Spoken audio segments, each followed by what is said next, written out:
अबे तू परमेश्वर है क्या? अरे तेरे लिए बोल रहा हूँ, तेरा बाप हूं मैं, वहीं आऊंगा। हम अपने विरोधियों को श्रापित करने के लिए नहीं बुलाए गए, हम उनके लिए प्रार्थना करने के लिए बुलाए गए। लेकिन आपको लोगों को इंप्रेस करना है, लोगों को बताना है कि मैं कुछ हूं, और इसी चक्कर में क्रिश्चियनिटी का नाम बदनाम हो। लेकिन आप अटैक नहीं कर सकते क्रिश्चियनिटी में। फर्स्ट, आप धमकी नहीं दे सकते। आज हम आपको दिखाएंगे कैसे अपोस्टल अंकुर नवला जी ने प्रॉफिट जी को ईसाई विरोधियों से प्रेम करना सिखाया, जिसे देखकर आप सभी हैरान हो जाओगे। इसलिए आप उस वीडियो को पूरा जरूर देखें। आप उस वीडियो को देख सकते हैं। क्या आप कानून का सहारा ले सकते हैं? हाँ, ले सकते हैं, क्योंकि अगर कोई आपको पुश करता है तो फिर आपको जबरदस्ती कोर्ट में जाना पड़ता है। लेकिन आप अटैक नहीं कर सकते क्रिश्चियनिटी में। फर्स्ट, आप धमकी नहीं दे सकते। वचन में लिखा है, दूसरा तीमुथियुस 24 और उसकी 25 आयत, प्रभु के दास को झगड़ालू नहीं होना चाहिए, परंतु वह सबके साथ कोमल और शिक्षा में निपुण और सहनशील हो। वह विरोधियों को नम्रता से समझाए। कैसे समझाना है विरोधियों को? नम्रता से, धमकी नहीं देनी। प्रभु के दास को लिखा झगड़ालू नहीं होना चाहिए, विरोधियों को नम्रता से समझाए। क्या जाने परमेश्वर उन्हें मन फिराव का मन दे कि वे भी सत्य को पहचान जाएं। जब वो देखेंगे कि हम तो झगड़ालू हैं, लेकिन ये लोग अपनी मीटिंग इनकी मैंने नहीं होने दी, लेकिन इसने फिर भी मेरे को चाय पिलाई, मेरे साथ फोटो खिंचाई, मुझे हक किया, मेरा इज्जत किया, मेरा मान किया, वाकई ये अलग लोग हैं, वाकई ये किसी धर्म के नहीं, यीशु मसीह के प्रचारक है, तब खुदावंद के नाम की महिमा होगी।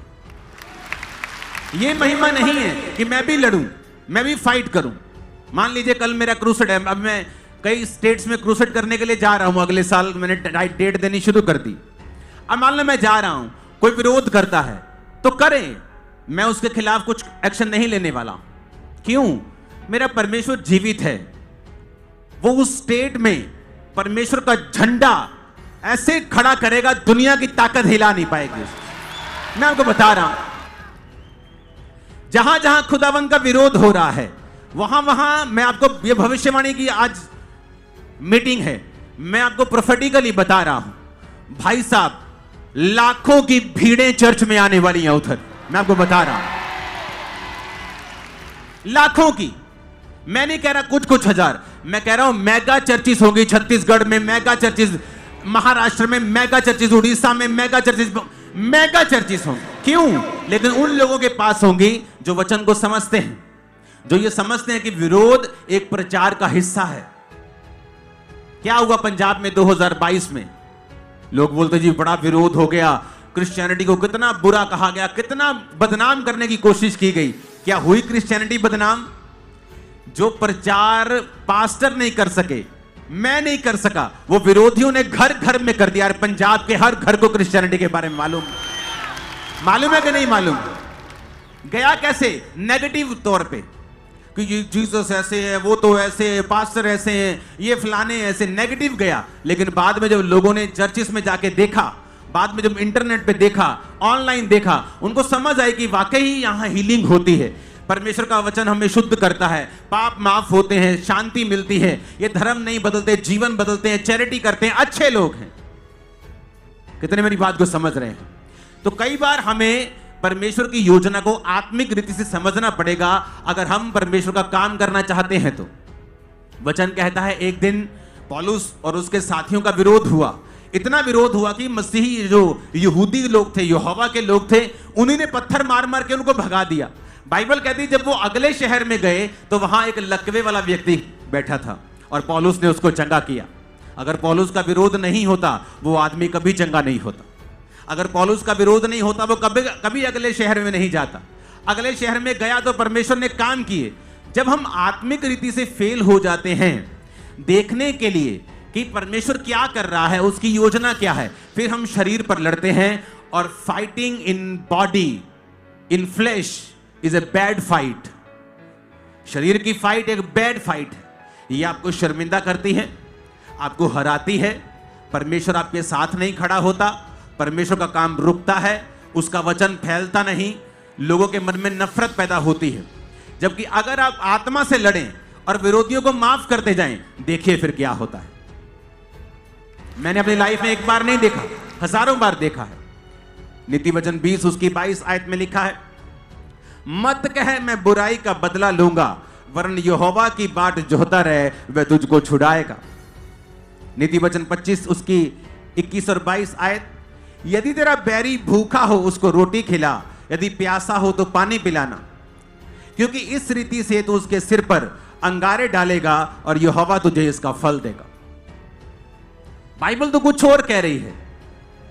और जब हम इस स्पिरिट में नहीं होते हैं, अगर मान लो मैं आके यहां पे गरम गरम बातें करूं, तो आपके दिमाग में भी वही चीजें चली जाएंगी।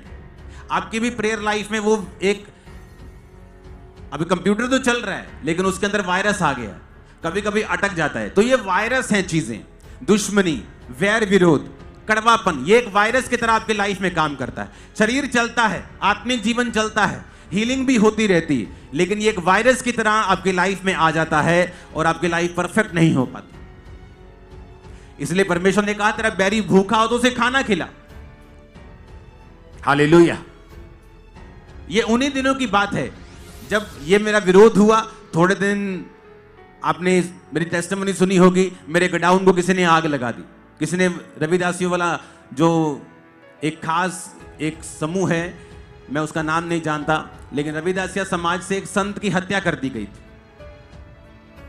तो जब उनकी हत्या कर दी गई तो जलंधर में दंगे हुए थे और मेरा गोडाउन जहां करोड़ों का, लाखों का सामान पड़ा था, उसे जला दिया। जिन लोगों ने जलाया उनको मैं जानता था। परमेश्वर ने कहा इनके खिलाफ केस मत करना। आप इस वीडियो को छोड़ के ना जाए, आप इस वीडियो को पूरा जरूर देखें। जैसा कि आपने वीडियो में देखा कैसे अपोस्टल अंकुर नवला जी ने प्रेम भरा संदेश सुनाया ईसाई विरोधियों के लिए। और प्रभु यीशु मसीह का वचन कहता है कि अंत के समय में लोग धारा के समान प्रभु यीशु मसीह के पास आएंगे। और आप सभी को हम बताना चाहते हैं, अगर आप सभी प्रभु यीशु मसीह की चीज़ों को खरीदना चाहते हैं तो आप डिस्क्रिप्शन में दिए गए लिंकों पर क्लिक कर प्रभु यीशु मसीह के नाम की महिमा के लिए उन चीज़ों को खरीद सकते हैं। और हमारा विश्वास है कि आपको वो चीज़ ज़रूर अच्छी लगेगी। और प्रभु यीशु मसीह का वचन कहता है तुम बुराई के बदले बुराई मत करो, लेकिन तुम बुराई को भलाई से जीत लो।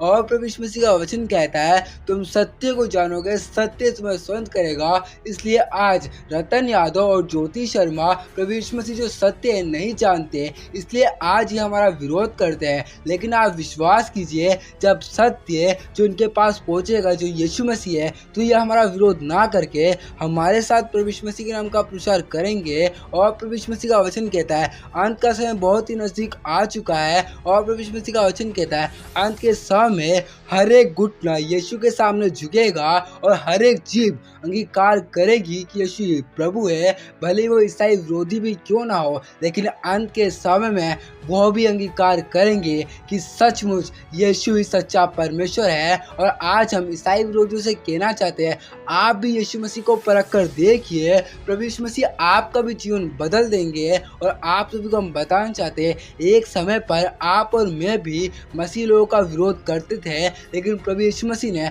हमारे मनों को बदला। और जब मसीह लोगों ने हमारे लिए प्रार्थना की, उसी प्रकार आज आप सभी से कहना चाहते हैं, अगर हमारे लिए जब प्रार्थना की गई तो हमारा जीवन बदल गया।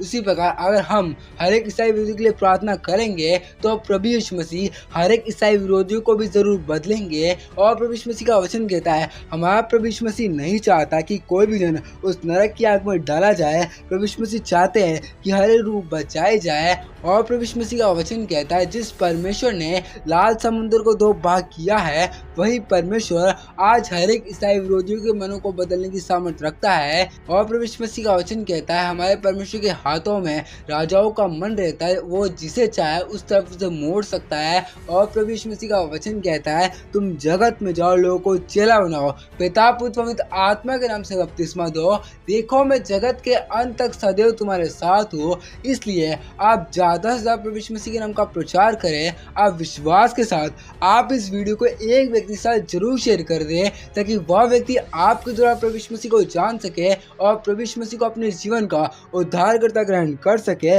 और आप सभी इस वीडियो को एक लाइक भी कर दें। और आपको ये वीडियो कैसा लगा आप हमें कमेंट में ज़रूर बताएं। और आप सभी हमें विश्वास के साथ सब्सक्राइब भी कर ले, क्या पता एक प्रभु यीशु मसीह का वचन आपकी पूरी जिंदगी को बदल दे। प्रभु यीशु मसीह आपके साथ है। प्रभु यीशु मसीह आप सभी को बहुत आशीष दे।